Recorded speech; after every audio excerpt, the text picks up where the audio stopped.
quem é pobre. Como nós podemos dizer que alguém é pobre? Será que é pela simplicidade daquilo que ela faz? E aí, por isso, quem não tem acaba se endividando para ter algo aparente. Quer ter um iPhone, mas não tem crédito para botar no celular.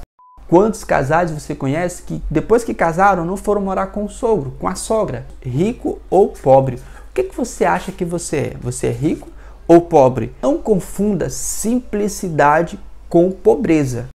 Olá, meu doutor e minha doutora, muito bom dia, boa tarde ou boa noite para você que nos acompanha aqui no canal. Você deve ter visto esse vídeo aqui, onde um padre aí diz que, devido à decoração que um casal estava fazendo ali, eles eram certamente pobres. E aí nós vamos aproveitar esse vídeo para tirar algumas conclusões. Mas antes vamos ouvir o que o padre disse. Vamos lá. Não vou dar comunhão aqui na nave central, porque este tapete está fazendo vocês escorregarem. Porque não é tapete, é um negócio muito devagar, que escorrega, né? Para não dizer que é coisa ruim, né? Foi essa condição que os noivos tiveram, infelizmente, né? Fazer o que? A gente percebe que são bem simples, e a arrumação é bem simples, né? Deve ser um casal pobre.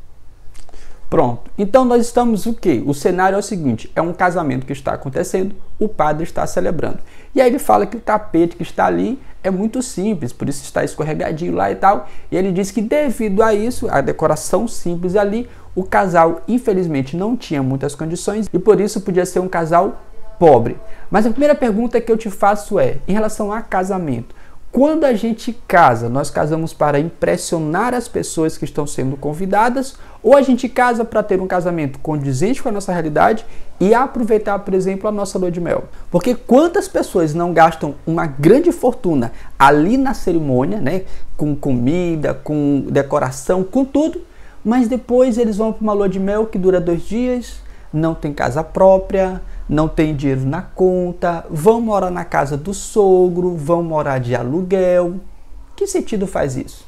Essa é a primeira reflexão que eu quero fazer com você. Eu, por exemplo, casei em um local muito simples, a decoração muito simples, mas eu passei uma semana viajando. E quando eu voltei para a minha casa. De que adianta impressionar as pessoas e na hora não ter condições de ter uma casa, de ter uma lua de mel saudável? Não vale a pena. Então, quando você for casar, você que está me ouvindo, que ainda vai casar, se tiver condições de fazer uma boa decoração, uma boa festa, faça. Mas que isso não tire de você, por exemplo, a sua casa, não deixe você endividado, que isso não seja maior que a sua lua de mel, porque o mais interessante é a sua lua de mel. Ali o casamento, muitas vezes, é para os convidados, é para impressionar os convidados. É claro que você quer lembrar de uma boa festa, mas não faça isso se você vai se endividar, tá bom? Esse é o primeiro ponto. Ah, e você que já casou, eu aproveito para te perguntar, como foi o seu casamento? Foi algo simples, considerado com outros casamentos que você viu, mas você depois do casamento ali saiu, foi para sua casa própria, conseguiu ter uma boa lua de mel, ou você casou e infelizmente não conseguiu ainda ter sua casa própria, teve que morar de aluguel, teve que morar com o sogro ou com a sogra. E para você que ainda pretende casar, como é que você está planejando isso aí com a sua noiva, com a sua futura esposa? Ou você que é noiva, como é que você está planejando isso com o seu esposo?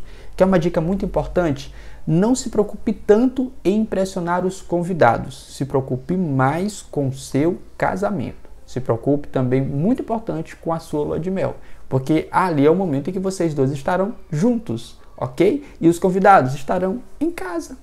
E muitas vezes no casamento, sabe o que acontece? As pessoas ainda reclamam de como foi o seu casamento, né? Por mais que você faça uma bela festa, mas alguém sempre vai achar alguma coisa para reclamar. É inevitável isso, viu? Por isso, se preocupe com você, viu?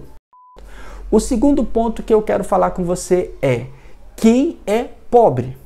Como nós podemos dizer que alguém é pobre? Será que é pela simplicidade daquilo que ela faz? Ou será que é por aquilo que ela tem na conta? Falando no sentido financeiro. Ou será, por exemplo, se ela tem uma casa? Ou será, por exemplo, se aquela pessoa não está endividada? Ou será se, por exemplo, aquela pessoa consegue viajar uma vez por ano? Quantas pessoas não aparentam riquezas financeiras? Um carro, mas está financiado. Um apartamento, mas está financiado. Tudo financiado e dinheiro na conta. Não tem.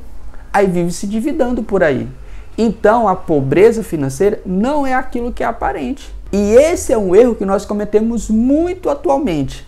A aparência é aquilo que nós vemos. E aí, por isso, quem não tem acaba se endividando para ter algo aparente. Quer ter um iPhone, mas não tem crédito para botar no celular. Quer ter um iPhone, mas não tem internet. De que adiantou ter um iPhone só para impressionar alguém? Agora, se você usa um iPhone para você trabalhar, gente, isso é perfeito. O iPhone é perfeito para trabalho. Mas para impressionar, tu vai impressionar os outros para quê? Então, essa ideia de pobreza ligada àquilo que as pessoas estão vendo, muitas vezes nos pressionam para ter as coisas. Eu, por exemplo, viajo todos os anos com a minha esposa para a nossa lua de mel que nós planejamos. Todos estamos há 8 anos casados. Todo ano nós temos que fazer, no mínimo, uma viagem para a nossa lua de mel. Quantos casais fazem isso? Doutor, você é pobre ou rico? Não sei, depende. Pobre ou rico financeiramente, depende de quem é a sua referência. Se eu estiver olhando, por exemplo, o primo rico, eu sou pobre perto daquele cara. Mas se eu estiver olhando para outra pessoa numa condição menor, que não tem uma casa própria, que não tem, por exemplo, condições de comprar alimentação, aí eu diria que essa pessoa é mais pobre do que eu.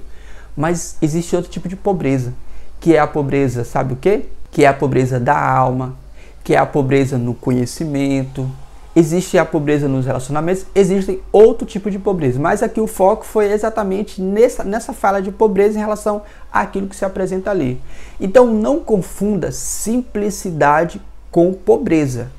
Simplicidade não tem nada a ver com pobreza. Tem gente que tem muito dinheiro e faz algo bem simples e vai curtir a sua vida, tranquilo.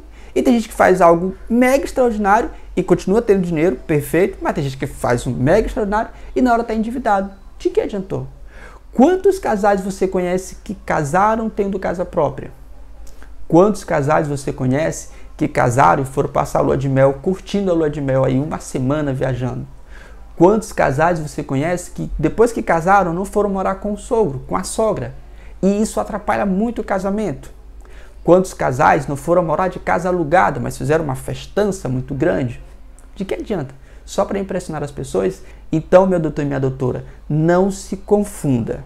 Riqueza ou pobreza não é aquilo que é aparente aos olhos. Então, tome muito cuidado para não viver de aparências. E eu falo até no meu livro, Põe Essas Finanças em Ordem, lá no capítulo, acho que é 4 ou 6, tem um capítulo justamente sobre isso, rico ou pobre. O que você acha que você é? Você é rico ou pobre? Está lá no capítulo 3, rico ou pobre. Então, muitas vezes as pessoas se acham pobres e vão se endividar para aparentar que são ricas. Não vale de nada disso. Então, fica aqui os nossos ensinamentos. Cuidado com a vida aparente. E nem tudo aquilo que é simples quer dizer que é pobre. Qual a sua opinião desse vídeo aí? Deixe nos comentários. Um grande abraço a todo equilíbrio e até um próximo vídeo.